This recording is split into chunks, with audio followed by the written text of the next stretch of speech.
16th FSP meeting. Councillor Freeman, Mayor Jaworski, all those in favor, carried. Next up we have consent motion. Anybody want to remove anything from consent?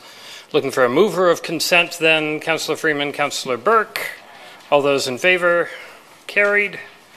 And that takes us to staff reports. The draft community energy investment strategy. Robin's here, and I see Dave Rowade as well. Are you here just for responding to questions, or do you have anything to tell us in addition to the very thick volume of stuff that you're telling us? Seeing none, you're going to respond to some questions from Councillor Whaley first.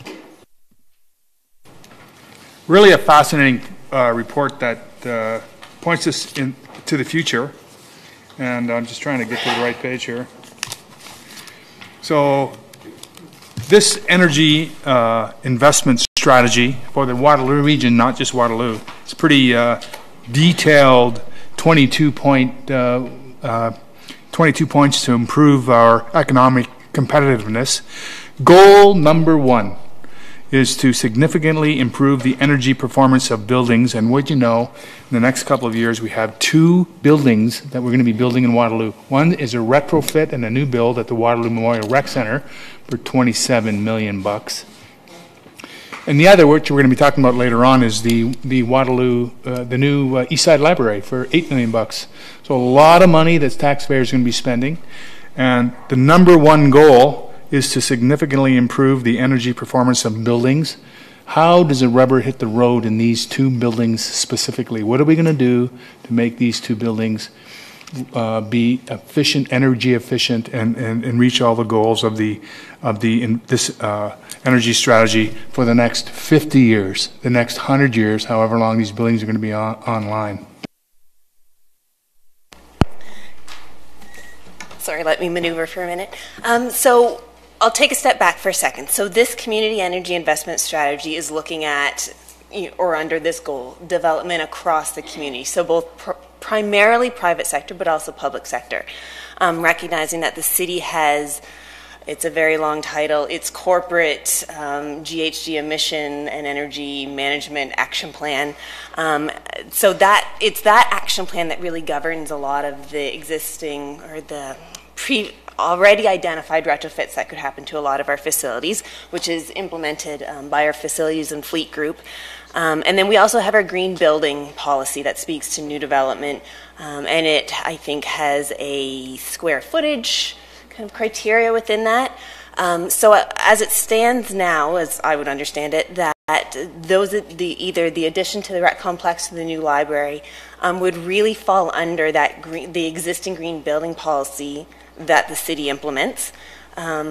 If some of the actions coming out of this work identify new tools or new mechanisms that we could do to build or construct things differently, then if the timing works, then that's something we could certainly take advantage of.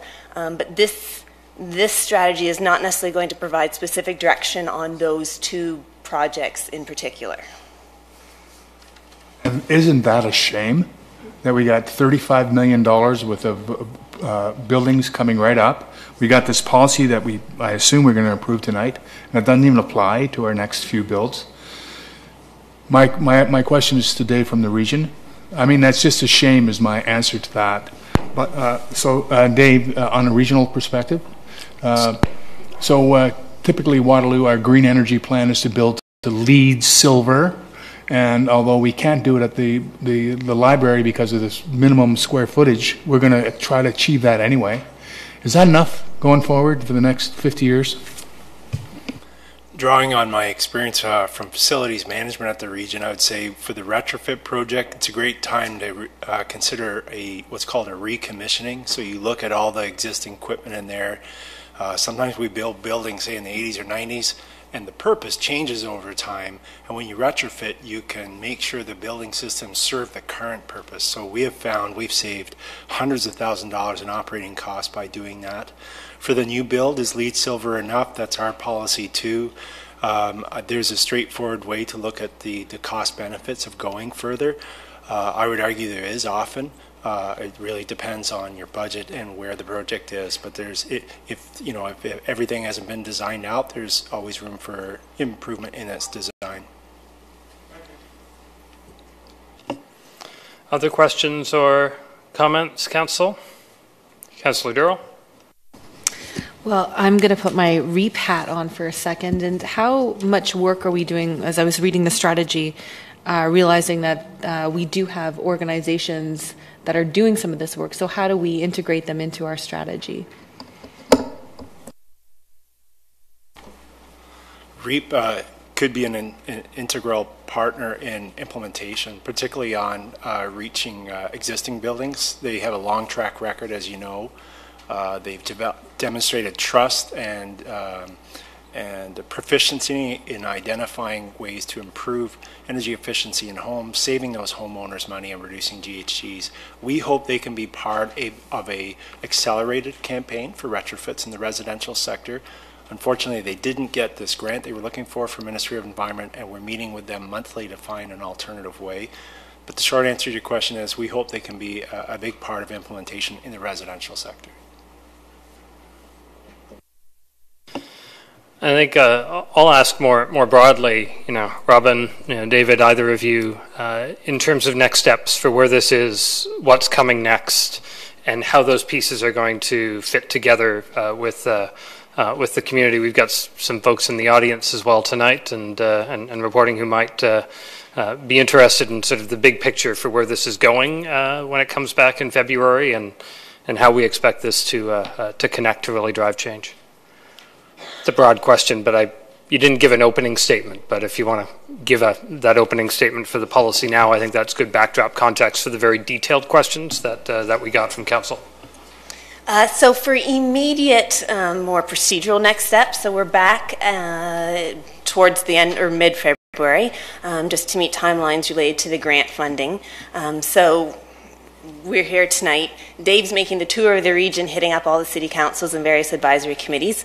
So we're collecting all that feedback. We'll be back in February with hopefully a final product that will then be submitted to the province for approval. Assuming everything goes well and we get the stamp of approval from all the agencies and organizations involved, the next step after that is setting up that governance committee. So that's one of the recommendations in the draft community energy investment strategy, is to transition what's currently the steering committee, which is made up of staff from all the partner organizations, to the governance model, to really try and get that bigger picture and drive implementation forward. A key step in that will be to identify how to best set up the capacity of that governance committee from an administrative standpoint. So currently there's different funding options available to help offset staffing resources. So that's something that we anticipate that the governance committee will dive into, trying to best equip that group moving forward to help keep the momentum behind all of the actions that are identified, whether it's a coordinating project or a project that the individual municipalities are going to be doing on their own.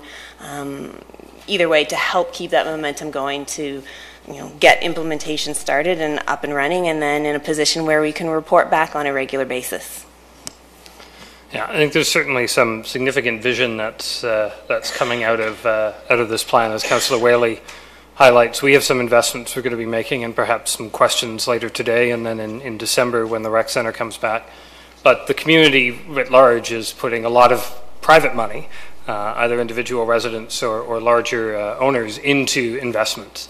And there's even a greater stock of building and transportation getting back through all of that if we're not having some broad effect on, we're not going to be able to keep more of that money we spend on energy in the region, but B, we're not going to hit greenhouse gas targets that are going to significantly enough affect and abate climate change that's happening. So we have a significant requirement on our hands, I think, for long-term prosperity. The one thing, and Dave, I did mention this to you, I think, offline a month and a half ago, but as I read through the 22 opportunities that are proceeding towards detailed evaluation and the criteria you're using, I recognize the value of all of those in terms of finding the most financially feasible and effective and the ability to drive that change as being an important criteria to get those actions there. But one of these things those actions are going to do for anybody that owns a building or deals with transportation is reduce their costs and make things more economical in the long run in terms of building stock for energy. But equity, in my view, is a significant social factor that we ought to consider as we do that prioritization for those actions. How do we make sure everybody, no matter how much income they have, whether they rent or own, has the ability to take advantage of not just the economic development mission of this, but the personal mission of being able to have a more affordable and energy conserved place to live. I think that's a valuable consideration that government should have as well as we look at this, so everyone can participate and we don't have the energy haves and the energy have-nots as a result of implementing actions on these strategies. That we think about that too as we as governments are taking our role forward as we look at this. So I leave that as a comment and hope maybe there's some commentary in February when this comes back. Mayor?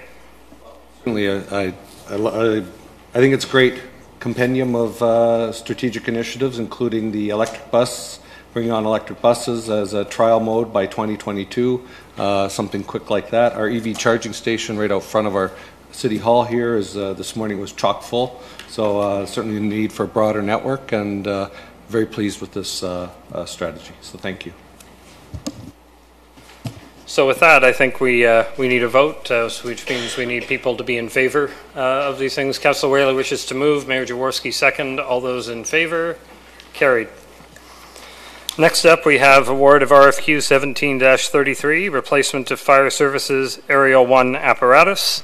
Any questions for our procurement and fire team? Councillor Whaley? I guess to you, Chief, or whomever you choose to answer this question. You know, over $1 million for one vehicle, a lot of money. How come we only had 2 interested parties bidding on it? I was surprised that you think that, you know, there's lots of people in the business of providing fire trucks. How come only 2? Oops. Through you, Chair Henry, I'm going to direct the question, Councillor Bailey, to Deputy Schubert, if I may. Through you, Chair Henry, Councillor, we did expect to receive a few more bids, certainly within the process that we conducted, the procurement process. In particular, we did expect to see aerials which had been previously fabricated, so in other words, a demo type product. And of course, through the process, these manufacturers, in particular dealers, they could in fact submit 2 bids, one being a apparatus that has previously been built, and then also be an apparatus being built from essentially the ground up with what has happened through this process. So it is certainly quite surprising. One of the key pieces to this process is that we required, based on the condition of a couple other apparatus with corrosion and what have you, we wanted to rectify the issue, and as such, we made corrosion, the warranty for corrosion a lifetime, and also, in addition to that, we also, if they weren't able to provide a lifetime warranty on corrosion, we asked that the chassis and frame rails be hot-dipped galvanized product. So with only 2 bids, you must have a idea of fair market value. Are you satisfied that the fair market value of 1.3 is adequate to buy, or are we paying a little above market because of those particular parameters you put on with respect to corrosion? No, I believe we're certainly within a fair range. If we look through the request for information process, which was conducted up front, when we look at the bottom end, so to speak, of an aerial apparatus, you're looking at about $900,000, and the top end being about 1.7. So we are in that middle to low end of that range. When you say lifetime corrosion, is that 50 years, 15 years? Actually, you're bang on. 50 years? Yes. So on we're going to see this thing in from 50 years from now, running around Waterloo. Well, so there's actually 2 pieces of that. So the corrosion piece is actually 25 years, but on the galvanized product, it's actually 50 years. So I think Councillor Werley's thinking of a next parade vehicle for him to be poking around in a few years' time when he needs some extra wheels to do those parades. Okay, so I'll look for a mover and a seconder of Councillor Veith, seconded by Councillor Freeman. Any further comments or questions, Council? I'm ready for the vote. All those in favor? Carried. All right, we'll get them to start building that fire truck. Okay, next up we have 2017 Q3 surplus projection. We have Heidi in for Paul tonight. Did you have some introductory remarks? Yes, sure. Yeah, just wanted to highlight a couple of the major points. This is the Q3 projection that we normally bring to Council in November of each year. Just wanted to highlight that the city has a $97 million operating budget for expenses for tax base. On that basis, we are anticipating a surplus for the tax-based operating budget of approximately $850,000 at this time, with the operational departments forecasting about $100,000 surplus to budget and corporate transactions about $750,000 to budget. Enterprises, in some areas we're expecting some small surpluses, some deficits, and overall we're looking at a break even for the enterprises. I just wanted to highlight overall that the items are consistent with what we've been bringing to Council for projections and also for actuals for the last number of years. The operating departments are overall close to break even. And material drivers of surplus deficits are related to corporate items such as supplementary taxes, penalties, interest from taxation, and those are offset again by tax adjustments and vacancy rebates, those being corporate items. Material items impacting the operating departments are really revenue related, and those are surpluses from planning revenue, recreational revenue, and municipal enforcement. So again, it's kind of consistent what we've been reporting in terms of projections and actuals for the last number of years, and given the overall size of the city's tax-based budget, it's fairly immaterial surplus. We're tracking very closely to budget, really. Any questions? Thank you very much, Heidi. Questions, Council? Seeing none, thank you very much. I appreciate it as Council sees the trend line. This is about half of the 5-year average, but that's where we've been after we did the true ups on both the expense and revenue side during the last budget round. So we're running much thinner to the wire, but good to make sure that the departments are still slightly above on that. That's better than the other way. Okay, thank you very much. There's no vote on that item. That's just a receipt for information. Next up, we have what half of the audience, 3/4 of the audience has been waiting for, and that's library operating and funding agreement, and then the report afterwards. So first up, we have presentations from our CFO and the chair of the library board. Hello, everyone. Everybody ready? Good? Okay. So it's my honor today to introduce these 3 reports for your consideration. We are presenting them as a collection because together they achieve a set of goals that are incredible. And it's always a pleasure to be here tonight, and with our team that reaches all the way from Mr. Anderson, Councillor Freeman, Councillor Veith, through your staff, all the way over to the library. This team has been incredible. You've heard me talk about them before, and I've got a few more to mention tonight. This is a big, big night for the Waterloo Public Library, but more importantly, this is an epic night for the citizens of Waterloo, because these reports together achieve something that we can all be very proud of, a public library system that will meet the needs and expectations of our citizens for years to come. Mayor Jaworski, when we started on this exciting journey together, we had 3 shared goals. It took a little time for us to get there, of course, but being good friends, we got there. 3 shared goals that you and I determined that would drive this process. One was to serve the residents of the East Side with a new East Side branch, to be open and transparent about the required operating costs of our branch for future planning, and a sustainably funded 4-branch public library system. That was always the end goal for our work. In my opinion, this set of reports gets us there. I'll leave all the technical information, the finance information to our able team, but just before I go, I'd like to thank 3 individuals who have carried this project over the finish line. First of all, I'd like to thank our CEO of the Waterloo Public Library, Lori Clark, who's very nervous tonight, but I've assured her she doesn't need to be.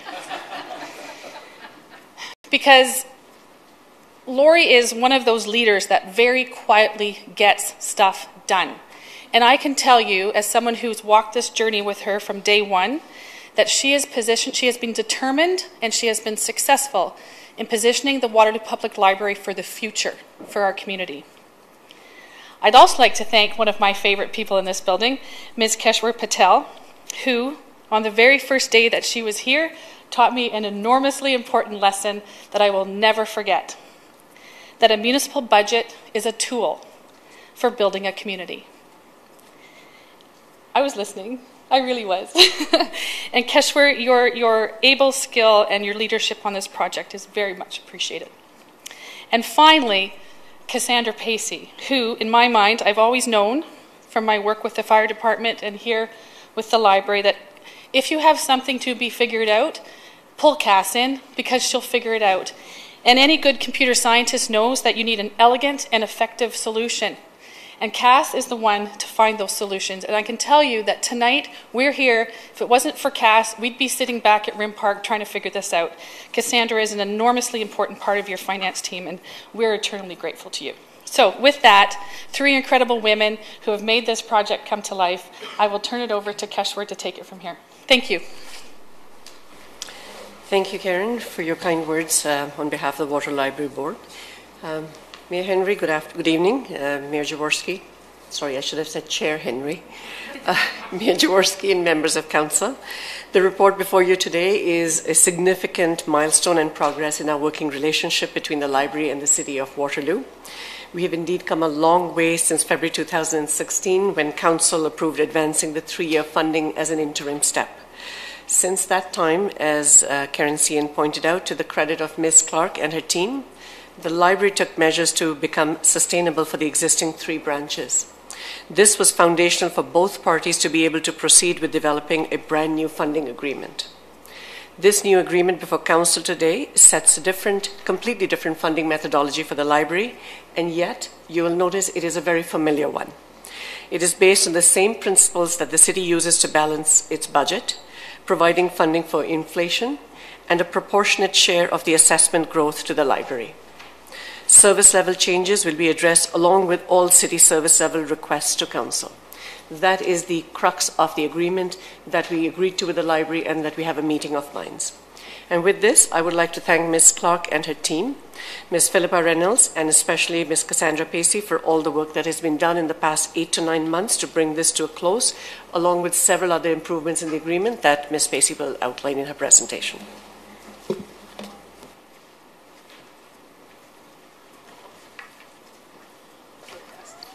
I'm just shorter. Good evening, Chair Henry, Mayor, members of Council, CMT, and members of the audience. Thank you for having me for this opportunity to be here tonight. The purpose of my presentation, as outlined by Karen Cian and Keshwar Patel, is to provide some of the highlights of the library operating and funding agreement. Before moving into the presentation, I would like to echo my thanks to the library staff and for City staff throughout the entire organization for their collective assistance over the past 8 to 9 months and their dedication to moving this agreement forward. The agreement was a collaborative effort that has been reviewed by the library board and who has also indicated through Karen that they are prepared to sign the agreement.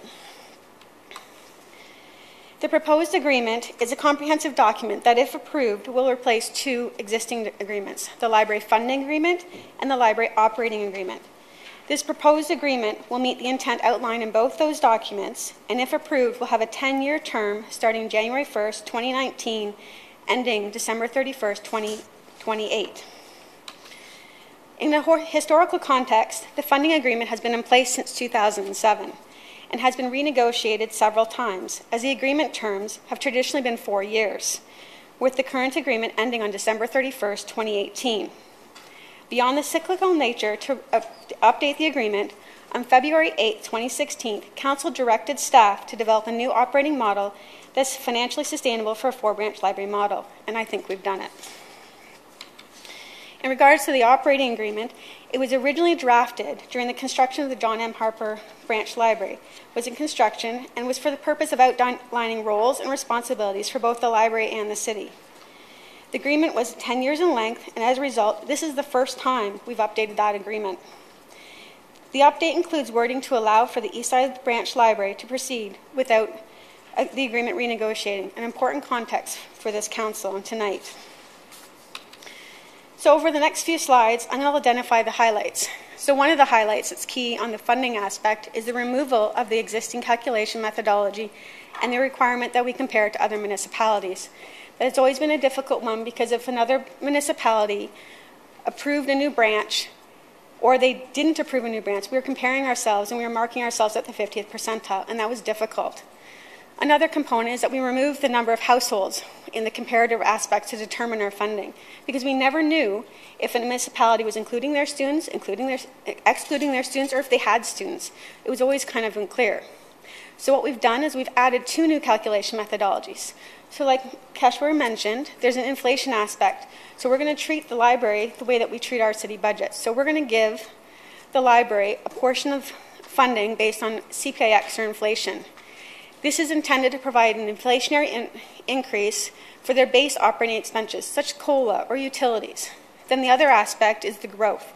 And then we're going to provide the library a share of assessment growth allocated to the city's budget based on the library's levy as a percentage of our net tax levy. All very complicated, but it means that they're basically getting a proportional share of the assessment growth allocated to the operating budget. And the intent of this allocation is that this is to increase for growth items. So if they needed more staff to accommodate for growth, to job evaluation or market salary survey. Another highlight is that the agreement now includes wording to allow for the opportunity for additional discussion if the library sees something unforeseen that is significant and financial in nature. And we've defined significant as 1% or more of the library's budget. And that follows the same principles as our multi-year budget approval, and the fact that if it's more than 1% of our net tax levy, we come back to the table. So this is similar in nature. As I noted earlier, this particular agreement is 10 years in length, and that's to align the funding agreement with the operating agreement. And there is the potential that it could be extended by 5 years if both parties agree. We've also clarified the use of city facility space by the library at Rim Park and AMCC. So on a go-forward basis, until the Eastside Library is open, the library will have access to 156 operating hours within the facility. And at AMCC, they'll have 1,025 hours to utilize for community space. The library is also going to collaborate with facilities and fleet through the input of maintenance data directly into Maximo. So that's an efficiency gain, the fact that their information is going to go directly into our system and help us both out in tracking what's happening at the library. We've developed an occupancy charge for other areas, such as the John M. Harper, the main library, and for the East Side. And what is an occupancy charge? It's a flat rate service for everything that we do at the city for the library. And what it's designed to do is provide a flat rate so that both organizations have a stability in nature to know what the expense recovery is and what the expenses are. There is risk to this, and the risk is that on a light year, the library might end up paying more if we don't have very much snow. But at the same time, there's risk to the city in the fact that if we have a heavy winter or we have to go and mow the lawn a lot, that we're going to be paying a little bit more than the flat rate. But it provides that stability for both organizations to know what's coming and going. And the last point on this particular slide is that we've developed new schedules to provide clarity on with respect to responsibilities, utility costs, and the occupancy charges. So in conclusion, the report before you tonight is, if approved, the funding agreement will be updated to 10 years, very exciting, and that the mayor and clerk be authorized to sign the agreement. So thank you. If anybody has any questions. Okay, thank you very much to the three of you for that detailed presentation. And between the three of you, you managed to get it in one presentation's worth of time. So congratulations on that efficiency. I very much appreciate that. Looking for questions and comments, Council. I see Councillor Whaley, then the Mayor. Well, congratulations to you and all of you. Pretty amazing story tonight. If you could go back from this 2 slides to the highlights. I noticed on number 6, the clarity of the city facility space usage by WPL at Rim Park and AMCC, but not in the Laurelwood Library. Why is that? I'm sorry, through you, Chair Henry, could you please repeat that? Highlight number 6, the Rim Park and the AMCC library for usage are included for clarity, but not the Laurel. John and Harper? The Harper Library. Through you, Chair Henry, to Councillor Whaley, that particular building, they kind of operate almost on its own, so they don't need any of our city facility because it is their facility that to operate and to offer programs. Thank you. Now, the community room is the library space rather than our space, so they already have all the hours of the space we can offer. Mayor Jaworski, then Councillor Burke. You know, I think we started off this term on a bit of a bumpy ride, handling the library and trying to figure out how to retrofit and make the last agreement a sustainable agreement. And I think that was our bumpy ride really right at the start.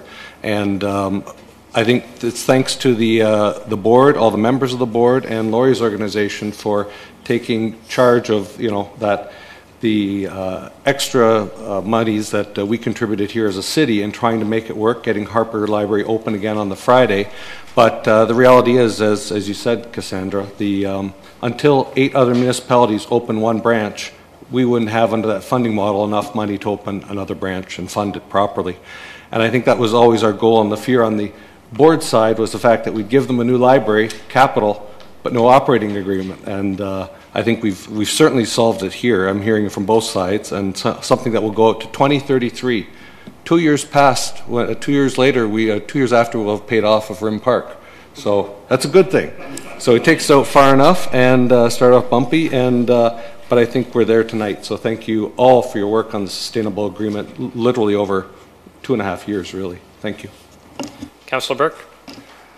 The mayor stole a little bit of the thunder in mentioning that bumpy start, but that's okay, because sometimes, you know, even in the nicest of families, you have a disagreement, and those things are okay. What's really nice is that we've managed to come to this point where there does seem to be some sustainability to it, and really for me, what is important is the fact that now we're looking at the library as a made in Waterloo piece, as opposed to comparing ourselves to other people and putting us in the middle, which really, to me, sounds like a path towards other people's mediocrity. Let's go do the best that we can do here. So whatever relationship we may have had and some disagreement, that's okay, because I think we got to the right place, and it's exciting. It's good to see a piece like this come into that side of the city.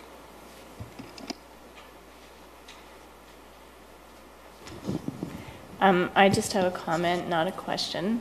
I don't know if it's okay. Okay.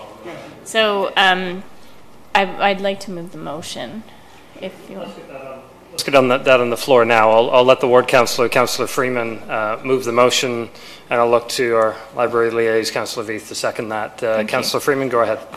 I just do want to say you've really pulled a rabbit out of a hat in my minds, because one of the big things I think was always in everyone's mind's eye was being able to be transparent about how it was that we were going to fund the operational side.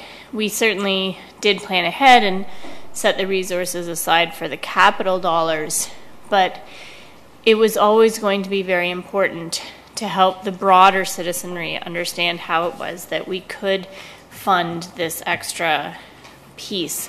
And really, I guess it's inappropriate for me to call it extra, because it was always in the plan for the library to have this 4-branch system that better met the needs of all of the citizens in Waterloo based on where they lived.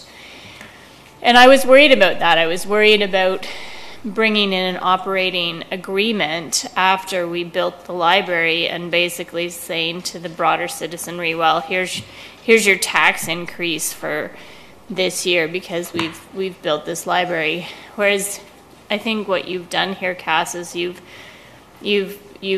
very transparently outlined how it is that we're going to phase in sustainable operating funding starting in 2018, and then how we will look at one component of a tax increase that we can anticipate in 2019 will be associated with the operating of this new resource.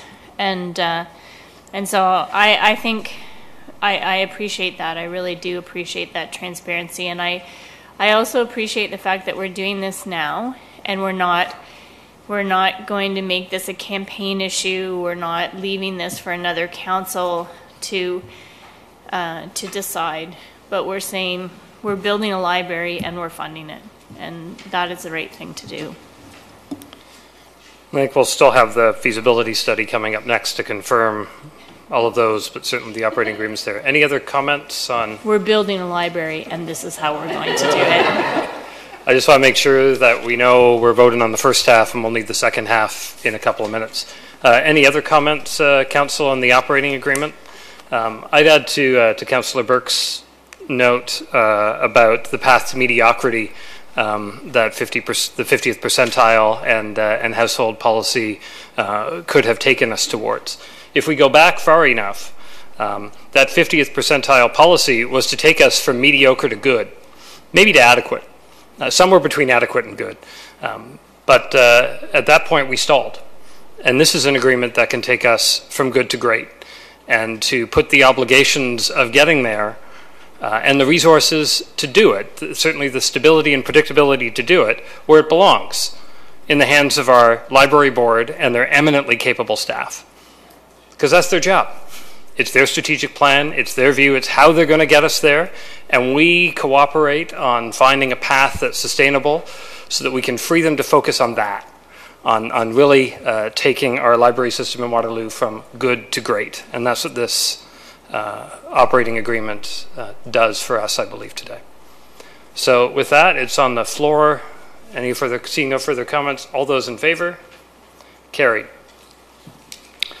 Next, we have the Eastside Library feasibility study, which I know will come with pretty pictures, which I know I always look forward to seeing what that $8 million is going to be able to get us. So we have Kevin Van Utegem first, and David Warren and Cass, but I'll let you fend amongst yourselves for how you're going to come up to the podium. So why don't you take it away?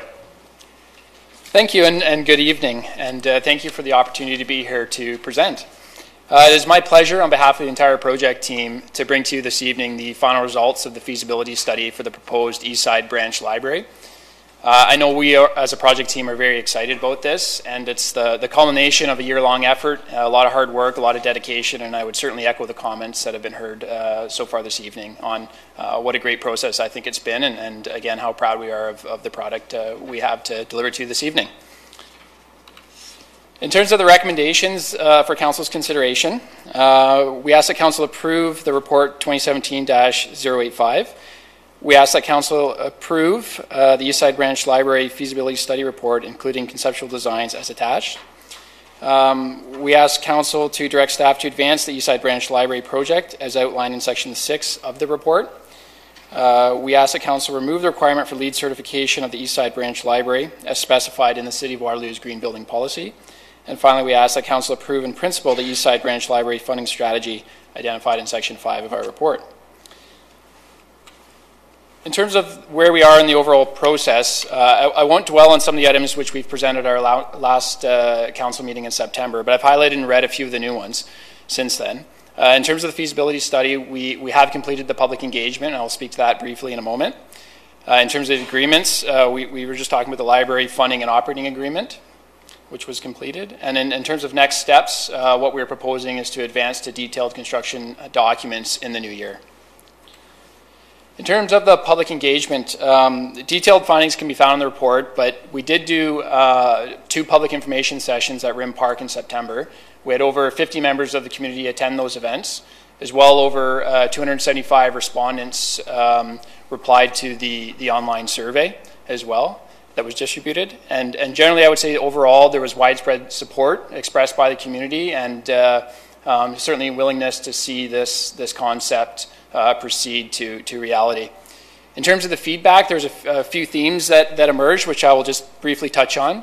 Those being accessibility, the book drop, pedestrian crosswalk at University Avenue, collaboration with some of the sports teams or sports groups on some storage space, as well as around library programming and collections.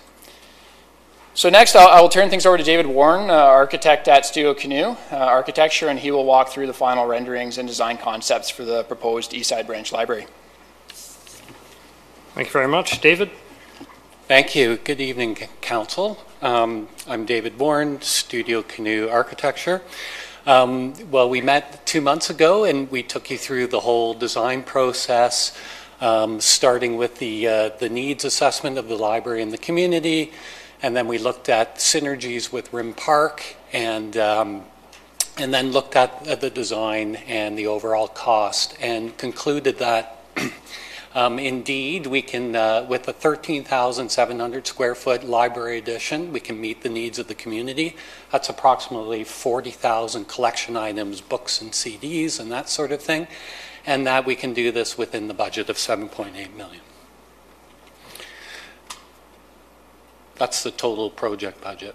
So today we're not going to go through all of that. We're just going to look at the video and I'll make some comments just to remind you of what the design looks like. So right now we're kind of at a bird's eye view looking over the Rim Park with a kind of wonderful sky. And here, this is the shed building which contains the indoor sports fields.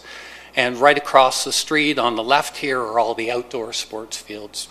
So the location of this is actually currently in the parking lot, but we were able to reconfigure the parking and vehicular circulation to keep the lost parking on site and to, in fact, improve it by bringing new vegetation.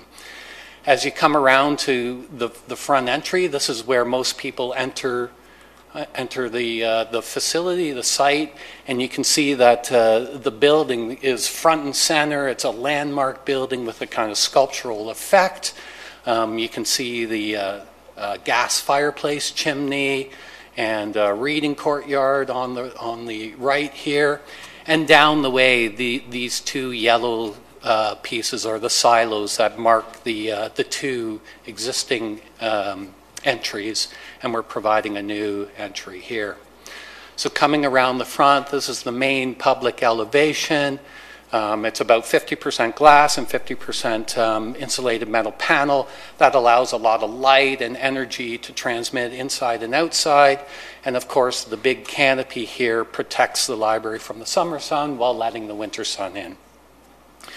And as we come around, that canopy becomes a really large, welcoming space where people can park their bikes or take refuge from the rain while waiting for a ride.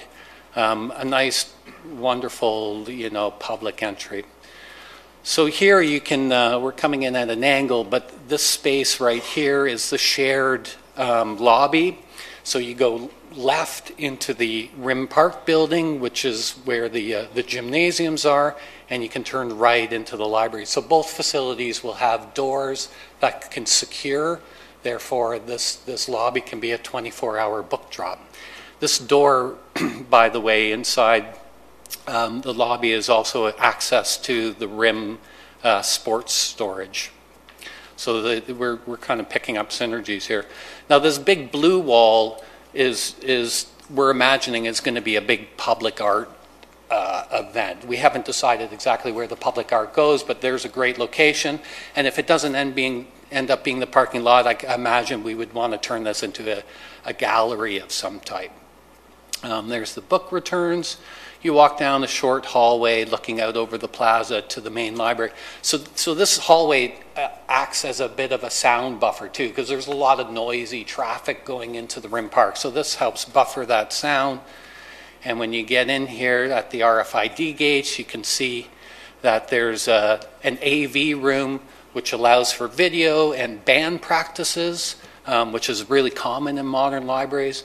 And on the right-hand side, through the glass display, is a program room, 800 square foot program room, used a lot for children's classes and stuff. And you can see this accordion wall here will fold shut in order to stop noise from coming out. Now we're entering the main library space. And you can see from right at this point, the whole library kind of opens up.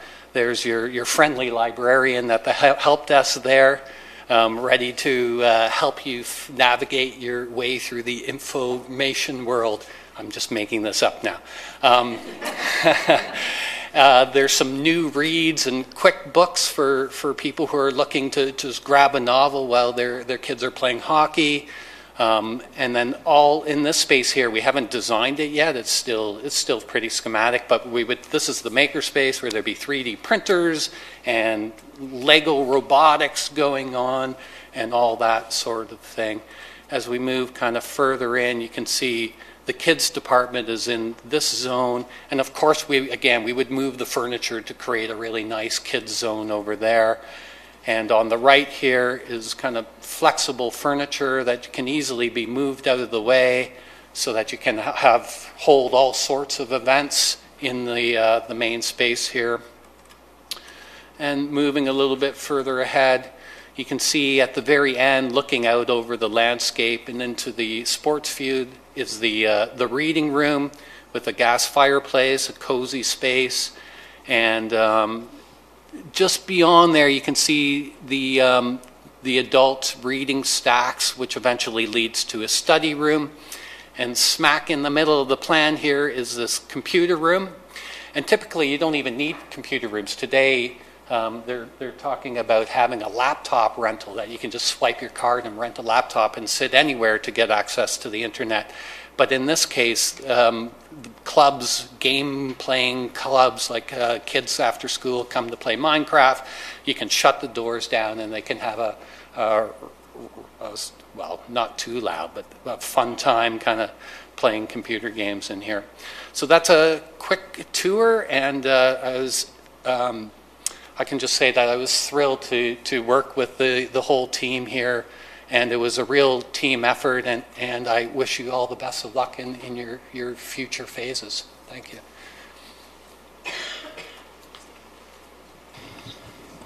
We'll call people back up later, but I'll have Cass then talk about how all that gets funded to operate over time, and then we'll take questions.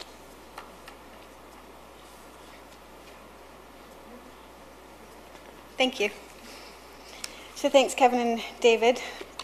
In regards to the ongoing financial impact of the Eastside Library, one of the first things we did was to set aside some time to identify our key assumptions. So some of those assumptions are the opening date, and we're estimating right now that will be the fall of 2020. We also then touched base with the Waterloo Public Library to see how far in advance, if at all, they would need operating funding. And the response was, we need funding about 1 month in advance so they can hire some staff, do some training, and be ready on board the day the library opens. So right now, that's scheduled for August 2020, so 5 months of funding in the first year. And then probably one of the most important assumptions was that funding would be recommended to be an equal split between assessment growth and an increase of taxes above inflation. And the rationale for this split is that the need for the new branch is partially driven by the need for new services, so a service level increase, and then just overall growth within the city. Another assumption is that the sustainable funding will be recommended for Council's approval starting in 2018 and be completed in 2020. So over a 5-year period, we would phase it in and reduce the overall impact in general to the tax base. So the funding collected in advance of the library being open will be kept in the Capital Infrastructure Reinvestment Reserve, so CIRF, with surplus to be allocated to capital priorities during the budget process. So examples of those priorities could be a contingency for the project or allocating towards general asset management needs in the future. So this is the fun part where we get into all the charts. So as noted earlier, the Eastside Branch Library is projected to be open in the fall of 2020. And so no funding is actually required to be flowed to the library in 2019 and 2018. With the opening planned for in September and the need for 1 month's funding in advance, again, that 5 months of funding, $410,000 is required in 2020. And then full funding will be required in 2021 and ongoing. So the funding strategy prepared by staff is intended to smooth the financial impacts over that 5-year period. It's designed to have that 50-50 split between assessment growth and taxes above and beyond inflation. And you'll see in this chart before you is that the funding from the assessment growth is proposed to start in 2018 with $230,000 from the additional assessment growth that we're experiencing, $90,000 to be allocated in 2019, almost $90,000 in 2021, and then another $85,000 in 2022, totaling just over $492,000 from assessment growth. For the tax aspect, that's planned to be phased in over a 3-year period starting in 2020, with the largest impact in 2020 being $250,000, representing $4.89 per household impact. The next year in 2021 will be about $156,000, or $3.06 per household, and then the final component being $86,000 in 2022, or $1.69 per household. As you'll notice, that the largest impact is in 2020, and the rationale for that is that there will be a direct correlation between the tax increase and the library actually opening. So this next chart, if Council approves Corp 2017-085 and the proposed funding strategy, the City will begin to earmark a portion of the required funding beginning next year. As I noted earlier, because the funding isn't actually required until 2020, funds will be collected and then deposited separately into CURF to be tracked.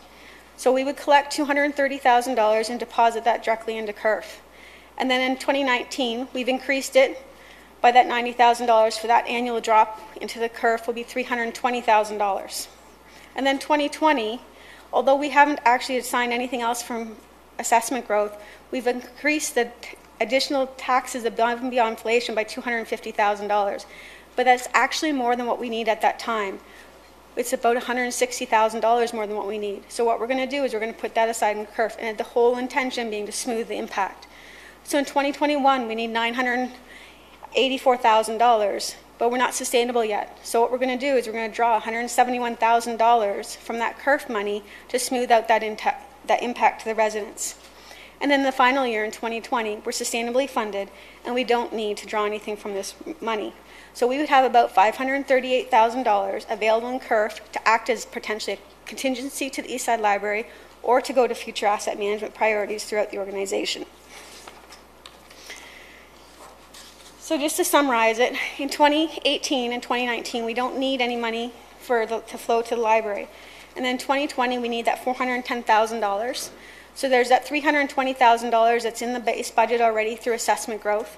There's the $250,000 we're proposing to be a tax increase above and beyond inflation, and then that deposit that we're going to make into CURF in that particular year. In 2021, we have $407,000 in assessment growth set aside in the base budget.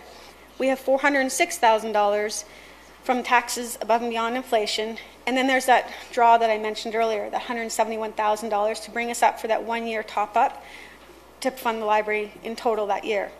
And then 2022, as I mentioned, we're now sustainable. We have $492,000 in assessment growth, and we have $492,000 in additional taxes. This methodology provides sustainable funding for the East Side Library without undue hardship to residents by smoothing the impact over 5 years. It also reflects this current Council's commitment towards funding the East Side Branch Library on a sustainable basis. Thank you. Do you have any questions? Okay, thank you very much again to all three of you, and I'll look to councillors for questions for any of our presenters, and I'll start with Mayor Jaworski. Thank you. My question is on architecture. So you're off the hook, Cass. It was just more of a curiosity on the design element. I noticed there was a circular cutout in the front entryway. Right. I think to the open air. I don't think that's a glassed in, but and also use that internally as well over the book display. And what are you calling out there? It was a discussion we had amongst the table. We were talking about how to create a third entry without necessarily going back to that silo look that is on the rim. Instead, we thought maybe what we would do is have the big canopy as if the silo had pierced through it and created that opening, and it becomes a really nice way to frame the sky. I think you saw the beautiful sky tonight in red. It's like, skies are beautiful, so to have a kind of circle framing of the sky just seemed like a nice thing, and that idea carried on to the inside as well as a design idea. Wonderful, thank you. And I think it's a great opportunity here for under $10 per household overall. We're actually getting a great new library facility that is different from the rest, because people go to Rim Park to either use the walking track for seniors or maybe using the ice rinks for the children or things like that. So there's going to be a lot of newcomers to the library, people finding out the library again with this new location. So although we call it the East Side Branch Library, I think this has benefits to everybody, even including us West Siders will be over there too. Other questions, comments, council? Surely there will be some. I'll go to Councillor Durrell because I'm expecting something from Councillor Whaley based on earlier. Councillor Durrell? He's busy writing right now. Excellent reports. Thank you. Just curious, when we walk into the building there on the left-hand side was a space for musicians, and on the right you talked about a place for makerspace, all beautiful, and I really appreciate that you went to the community to really find out what they needed. And while I'm 100% in favor of this, how we're going to budget it out, I'm just curious, is there any sort of sponsorship opportunities for private companies to come in, and could that also impact as we move forward Ms. Casey's numbers prowess there? Through you, Chair Henry, to Councillor Durrell. On a traditional basis, our sponsorship opportunities have been naming rights, and they've tended to be on the capital front, where we give them the naming rights to a particular room. I'm not sure what the sponsorship opportunities are on an ongoing operating side, but usually we go after the capital. I did see the board chair ease forward. Is there... I know this is dangerous, Karen, providing you an extra invitation up to the microphone. 10 minutes, but do you have something to speak to Councillor Durrell? Just through Councillor Henry to Councillor Durrell, that these are conversations that will continue as we move forward. We still have a number of years between now and when the shovel hits the ground.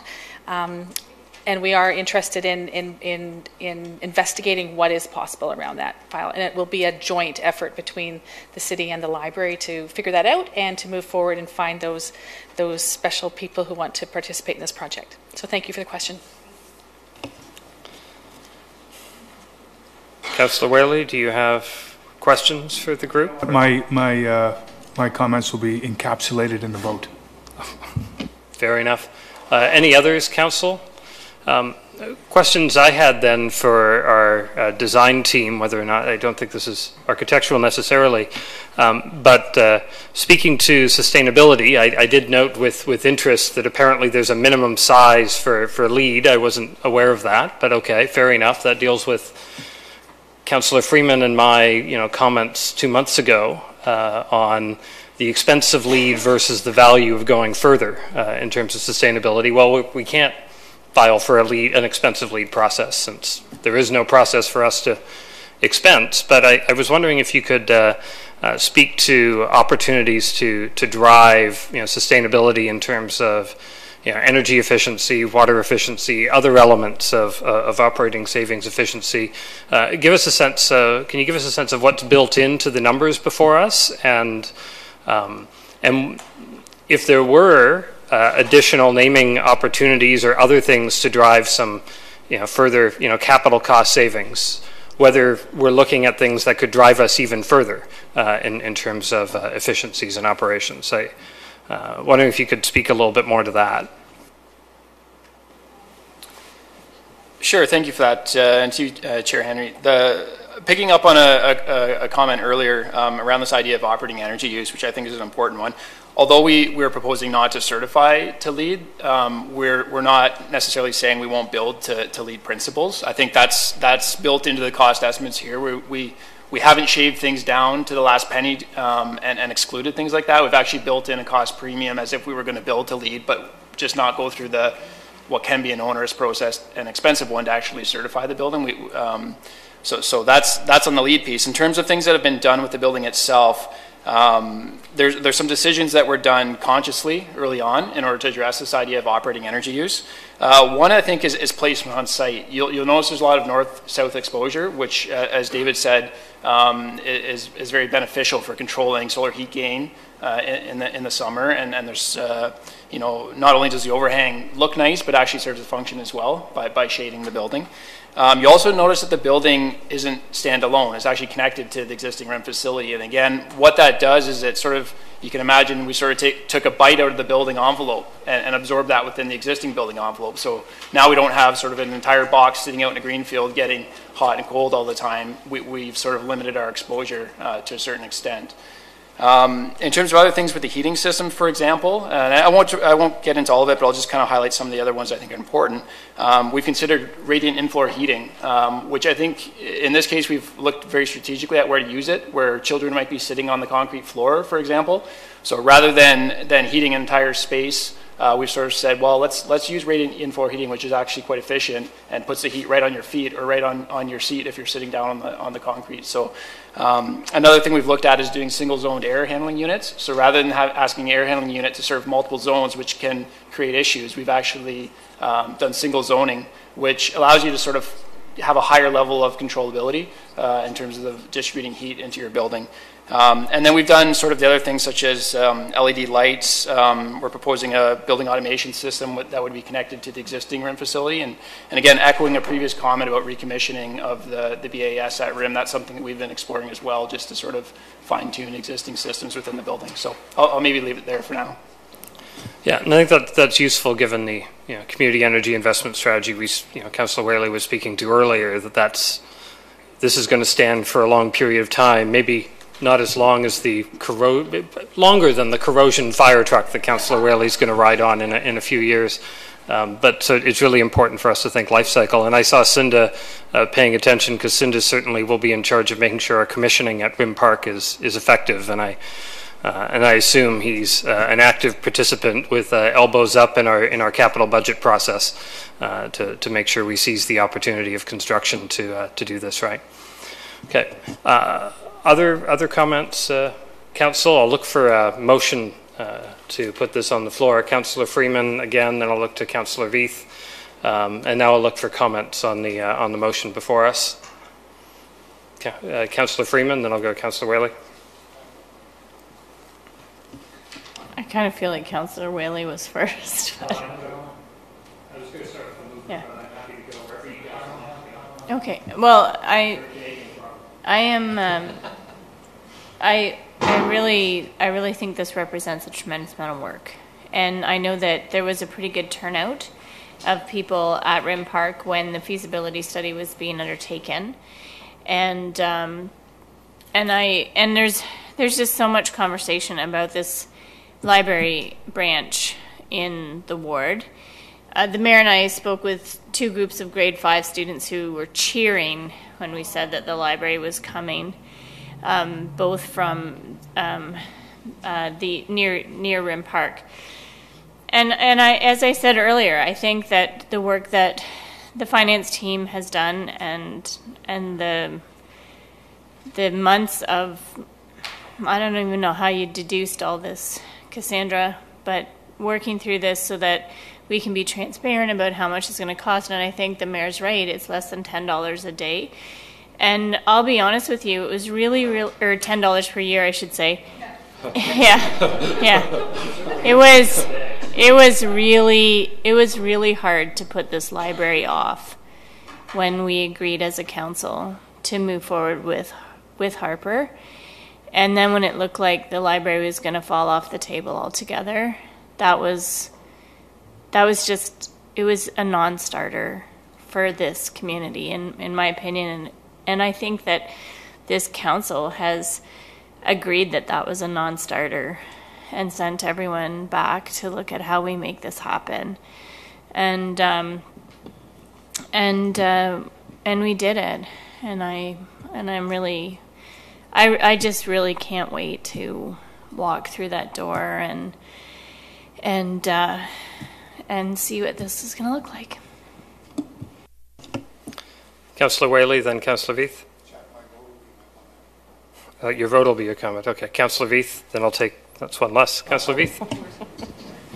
I just quickly, I must say when I became the council liaison for the library board, I was a bit nervous and anxious because I knew where we were with this. And but I must say I'm very proud of how the city and the library and everyone has really worked together to make this.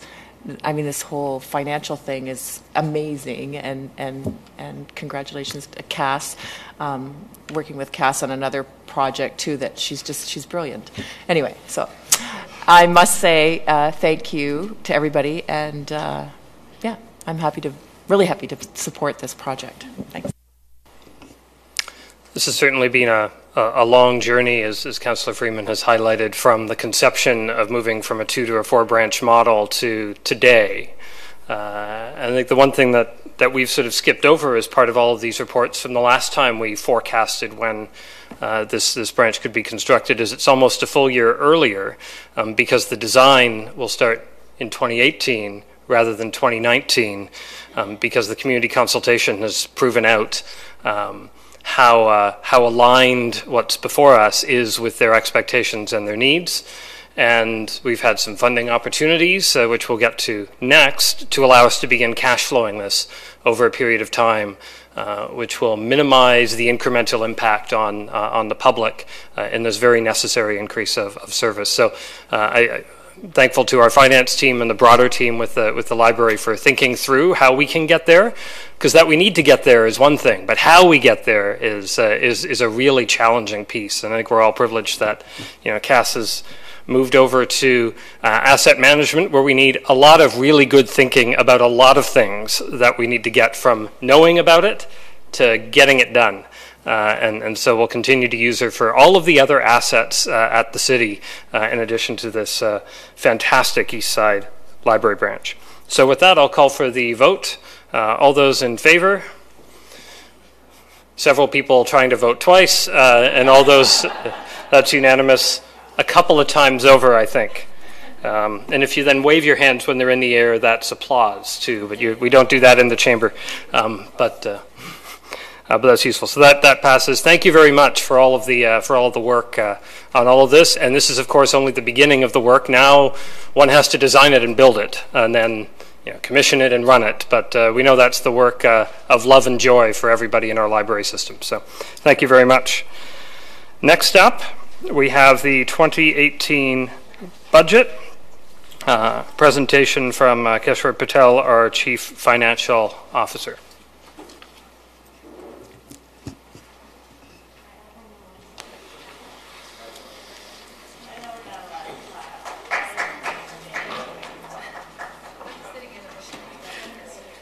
Good afternoon, Chair Henry, Mayor Jaworski, and members of council.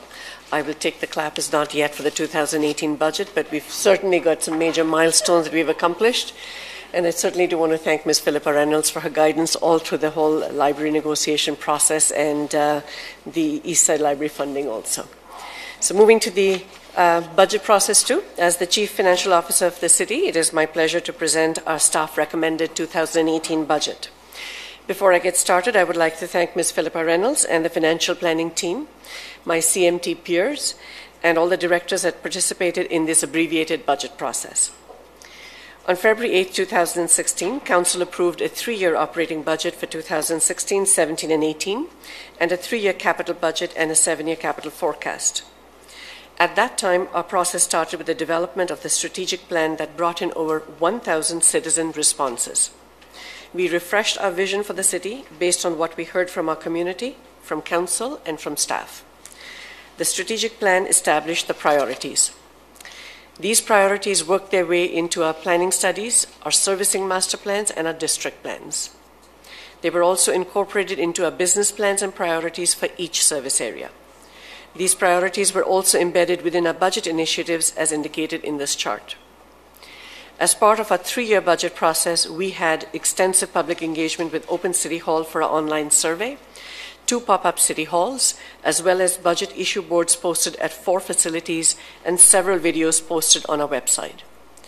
We received over 1,000 visitors to our open city hall survey, now called Engage Waterloo, over 300 formal responses, all in all representing 17.2 hours of public comment on Engage Waterloo alone.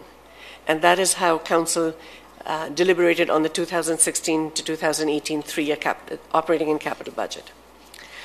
The decisions made by FSP and Council on February 8, 2016 for the multi-year budget were therefore the culmination of all of these phases that have involved public meetings, market research, partnering with other governments, hearing from our city employees, businesses, residents, community stakeholders, and finally, thoughtful council deliberations.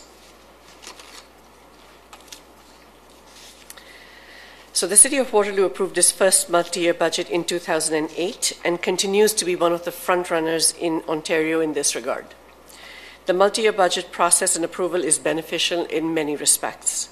It results in administrative efficiencies, stability of long-term planning for tax and ratepayers and for the city itself, while providing flexibility to respond to dynamic environment. The multi-year budget approval policy FC-011 is a council-approved policy which provides parameters and flexibility for addressing material changes should they arise between budget cycles. The policy states that a change in assessment growth greater than 1% equivalent tax increase would result in amendments to the budget. Hence, we are here today to present some amendments to the 2018 budget.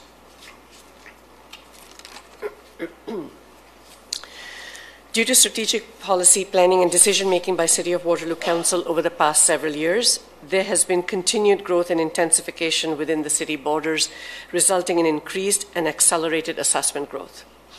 It is also a function of city staff being repurposed towards assessment-based management. This arose from Council's decision to support the staff recommendation to eliminate tenant water billing and collection. The city's growth of 3.74% is the highest in Waterloo region in 2017. This increased assessment growth has resulted in additional revenue of $1.8 million for the 2018 budget. This therefore provides us an opportunity to address some significant pressures that have arisen in the intervening period. To explain a little bit about assessment growth, I hope you will indulge me with a couple of slides. This chart provides a history of the assessment growth in the city from 2010 to 2017. Some key observations about this slide. There is no real trend or pattern to the assessment growth. It can vary significantly from year to year. It has been as low as 1.6% in 2008 and as high as 3.74% in the current year. Assessment growth is realized when new construction is completed and the property is issued an occupancy certificate. It is at that point that MPAC, the Municipal Property Assessment Corporation, could update it into the property tax roll, but it also takes a couple of years for that to happen. Our budget, as you will see on this slide, relies on an assessment growth of 1.5% or $1 million. Looking deeper into the assessment growth in this chart, you will see the blue portion of the column represents the annualized assessment growth after tax adjustments. The blue columns are all newly constructed properties. The orange column, or the orange portion of the column, represents the annualized impact of tax adjustments settled in the year. We bring a report annually to Council on these tax adjustments. They're mostly due to appeals to reduce the assessment in large commercial properties, whether it's Canadian Tire, Lowe's, Tim Hortons, as our most recent ones. Some reductions are also due to change in use of property to an exempt use. So if an educational institution were to purchase an existing commercial property and use it for their own purpose, we would lose tax revenue as they would be exempt. The two bars combined represent the gross or the total annualized growth. However, the blue portion of the growth is what generates revenue for the city. Two things are apparent from this slide. Our 2017 assessment growth is significantly larger than previous 7 years, but it is likely not sustainable. It's primarily resulting from increased assessment-based management by city staff and sound council decisions in the past. And also, large key properties are getting on the tax roll quicker than they have in the past. So we're seeing a bump up in the current year. The second point is that tax adjustments are becoming a significant issue in the last few years. Those are the orange bars that I had mentioned earlier. They're likely to continue as MPAC deals with older appeals. And the adjustments will return to pre-2014 levels once older appeals are resolved. Another variable that comes into play is whether the new properties added onto the tax roll are exempt or covered through payments in lieu of taxes. This graph takes the data from the previous graph in blue, but also shows the properties added to a tax roll, but for which we do not receive any new tax dollars as they're exempt, or received a modified amount such as the head and beds rate for universities. These are shown in the red color. So we may see an assessment growth, but as more properties are added to a tax roll that are either exempt or covered through PILTs, there is minimal increase in our tax revenue. So in summary, there are several moving parts to determining and estimating our assessment growth, and we are judicious in the estimates that we have included in balancing the budget. And so changing gears and moving forward, this slide shows the additional assessment growth that we have received and the allocation of the monies as recommended by staff into the 2018 budget. Additional assessment growth revenues total $1.8 million for 2016 and 2017. The staff recommendation is to invest and allocate the fund towards contribution to capital reserves as per policy. However, as noted in the report, we are recommending a reduction in the amount to be contributed. Proposed minimum wage legislation to $14 an hour. Province is wrapping up their standing committee readings on Bill 148 this week, and it is expected to receive royal assent shortly. We have existing contractual obligations for 2018 for some of our facilities and some labor groups, which translates into a funding need for $363,000. And as we discussed, we're earmarking $230,000 for the East Side Library operating funds. This is a critical step demonstrating this council's commitment to funding the new library on a sustainable basis. As you heard earlier too, this funding strategy is acceptable to both the city and the library, and this is the first step in the funding strategy over the next 4 or 5 years.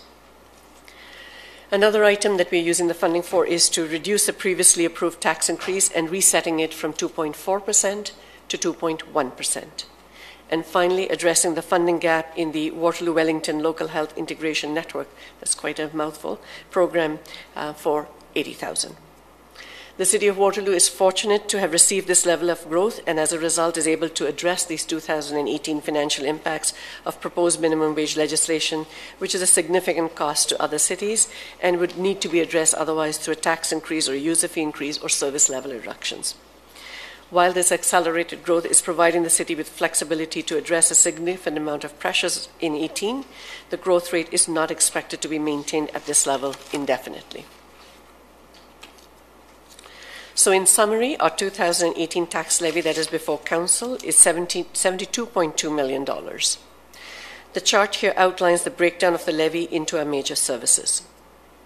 Fire accounts for $19.2 million, Environment and Parks for $6.1 million, Waterloo Public Library $5.7 million, Roads and Transportation $4.7 million, and so on.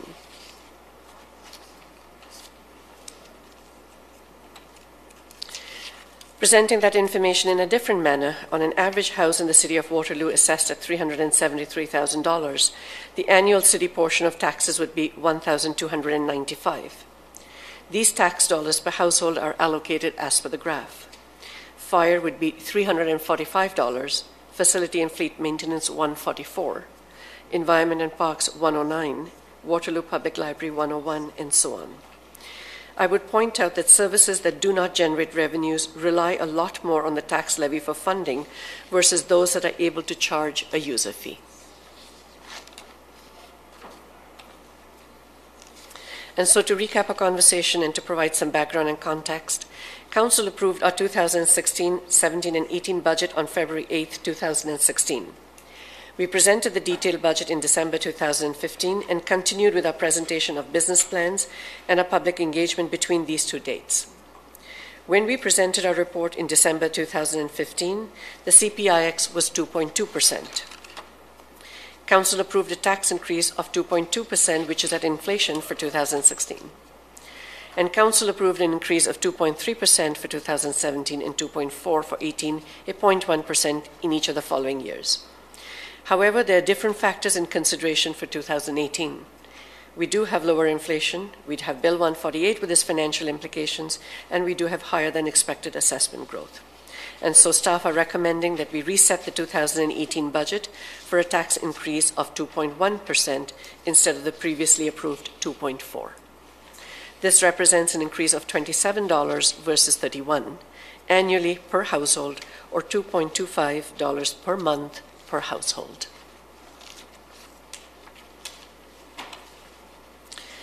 So how do we compare to our neighboring cities?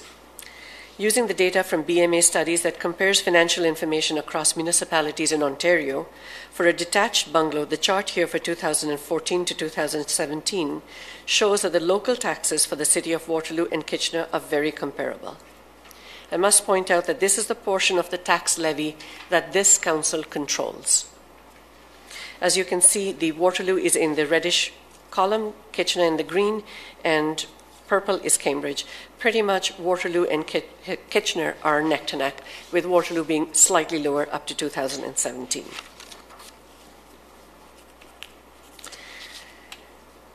Taking the same graph but putting it on a different scale, this is the same slide, and as you will keep in mind that we've noted that this slide, the taxes for Kitchener and Waterloo local taxes are very comparable. This slide now shows the regional and education taxes for the same period for the Tri-Cities. As you can see, the city of Waterloo consistently picks up the largest share of the non-local taxes. These are the regional taxes and the educational portion. And finally, this slide shows the total taxes for a detached bungalow amongst the Tri-Cities. Waterloo finally has the higher property taxes than its neighbors. But as I've shown in the prior slides, it is on account of the city picking up a larger share of the regional taxes and the education portion of the taxes, something that the City of Waterloo Council does not control. As we wrap up our 2017 year end with the forecasted results in the report package for today, we see some surplus and some deficits. Looking out to 2019 and the pressures on the horizon, we see the need to fund the investments to implement balance of legislated minimum wage increase to $15 per Bill 148, the balance of the funding for East Side Library operating budget, the legislated CPP employer contribution increase, operating impact of new capital projects to be completed in 2017 and 2018, asset rehabilitation per our asset management plans, as well as to invest in our neighborhoods, whether through the Neighborhood Grant Program or the Neighborhood Strategy that is currently underway. And so a 2018 budget reflects a careful balance to invest in our community in the future through key projects as our East Side Library, our Waterloo Memorial Rec Complex, and integration with the Adult Rec Center, the trail at Central Promenade that runs through Waterloo Park, all while maintaining a tax increase at or near inflation.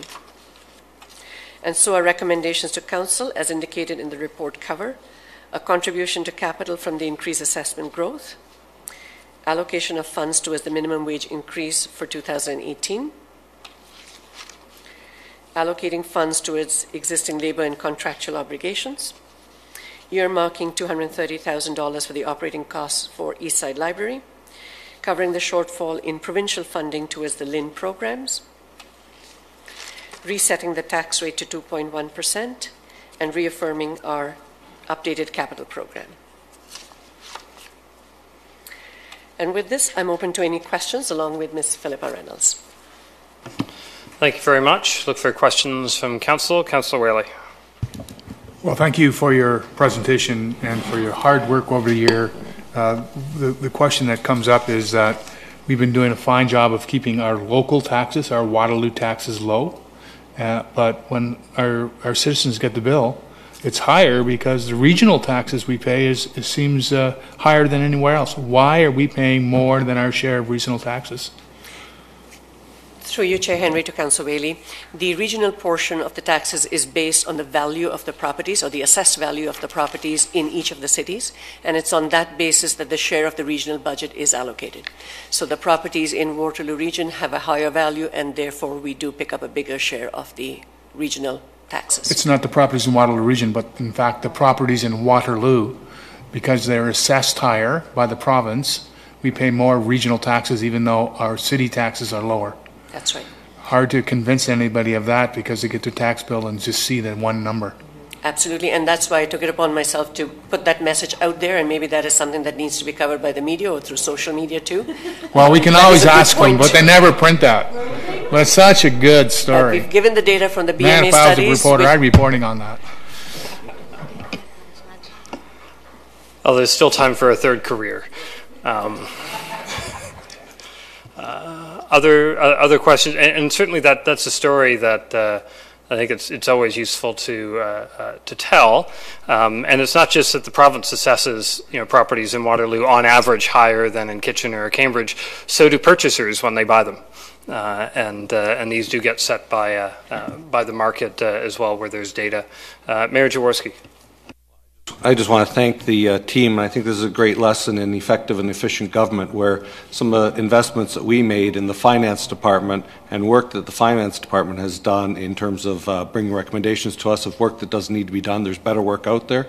Here we found $1.8 million or whatever of better work to do, of new revenue for the city, and I think that's a great lesson right there. And also the good value, $2.25, able to roll back the proposed tax or the expected tax increase by about 10% for the citizens for next year, as well as being able to do all the catch up and put $500,000 towards capital in the bank. That's a great thing. And I know when I talk to people about the value of the tax, just the city portion, $120 a month for the average house or so, that's good value. For many people, that's lower than their cable bill or cell phone bill, and that combined with their families. So anyway, thank you all very much, and thank you for a lot of good work in separating out the money as well and investing it wisely. Since it looks like we're moving from questions for our CFO into comments on the budget in front of us, perhaps that's what we could get on the floor. And I'm assuming, Mayor, you're moving that. And I'll look for a seconder, Councillor Durrell, and then I'll look for comments on the motion now that it's here, Councillor Whaley, and then Councillor Durrell. Well, I think the work that you've done, Kashwa and your team, leads us to a fiscally prudent place, as we usually are, and it shows in our own local tax rate, and I thank you for your work. But I'm going to have to vote against it as a protest vote, and here's why. Lots has happened to seniors programming since 2007, including a lot more seniors. And yet the province has frozen the funding for the Lynn adult recreation for 10 years, even though there's more work for us to do than ever before.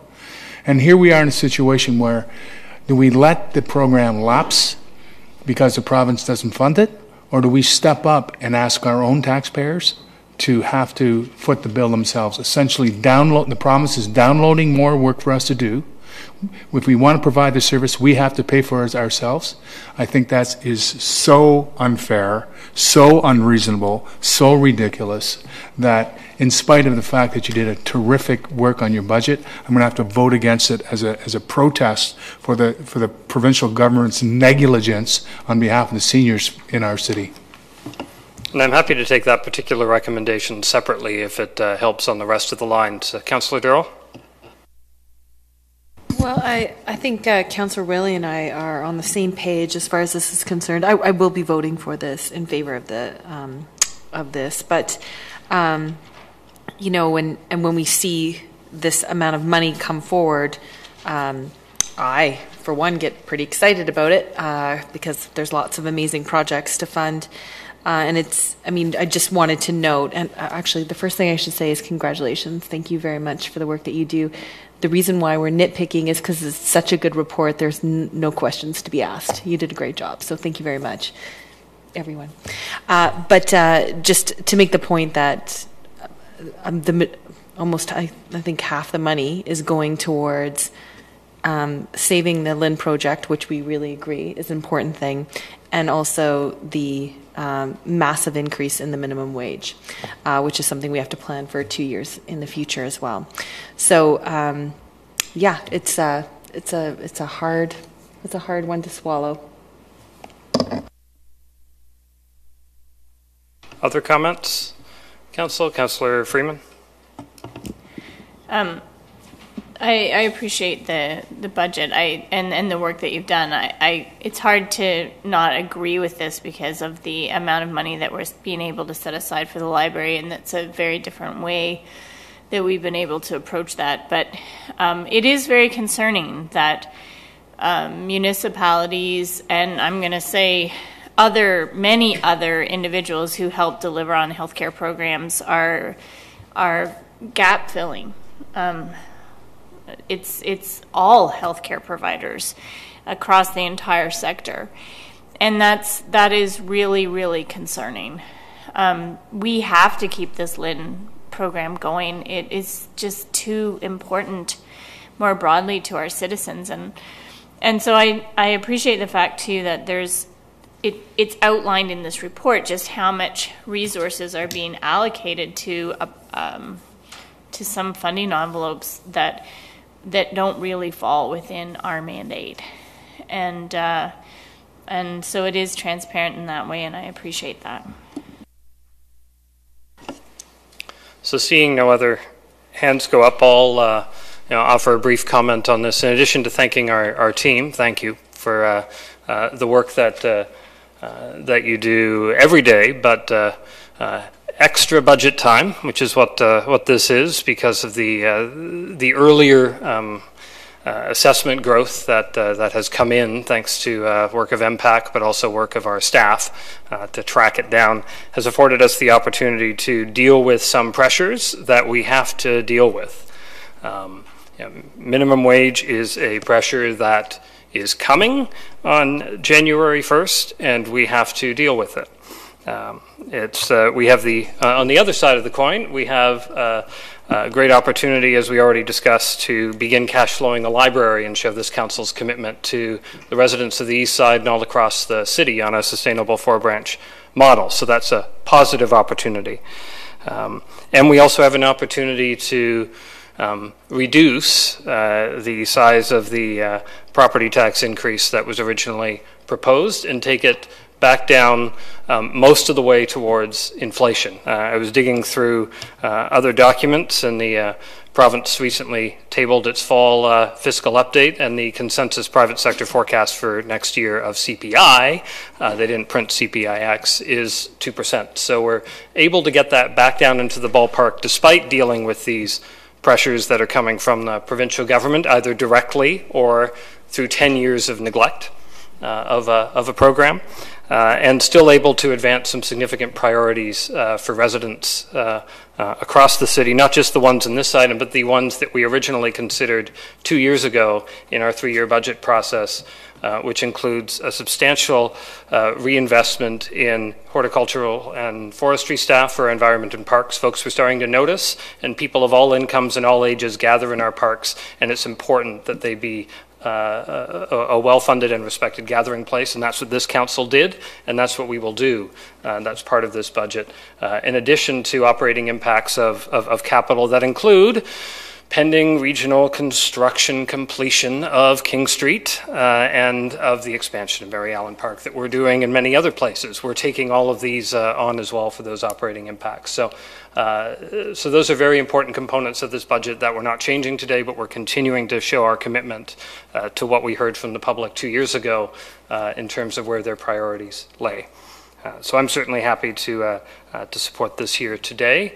I'm seeing other requests for comments, and I'm happy to entertain. Councillor Freeman? All I was going to say is that I do appreciate the comments that you made about the CPX, because that was going to be a dilemma of mine, whether or not I was going to be asking for that one piece to be voted on separately, because as you know, it's been a concern to me since we did that work. And I think that it's important to point out that I think this council has, and the council previous to, has gone back and relooked at some of those benchmarks, and where it was appropriate and where we could, we did reduce the tax levy. And so the fact that we're doing this here, in addition to being able to do some of those other things, I think is demonstrating how we can work with a 3-year budget. So with that, I think we're ready for the vote. Hearing that there is a difference of minds on one item, item 2E, which is on funding the local health integration number, I'd be happy to take that separately. That quite frankly, can express his... I thought I said that my vote would be a protest vote, and if we take that out, and then we end up voting against that $80,000, then I would actually have to vote for it. So, because we want to give the money to the people, I wanted to have a protest vote, and because it's just shameful what's going on, and I'd like for this to pass, but with the opportunity to make a statement with respect to my vote. I was given you an opportunity to make a very targeted statement, but you can make whatever statement you like, so we'll take it all at once then. Are we ready for the vote then, Council? All those in favor? All those protesting? Councillor Whaley. Okay, thank you very much for that work. I will breeze through and say we have none of any of the other things here because we have people waiting for the special council meeting. I'll look for a motion to adjourn from Councillor Freeman and Councillor Burke. All those in favor? That's carried, and the mayor and I will switch seats, and then we'll do some planning.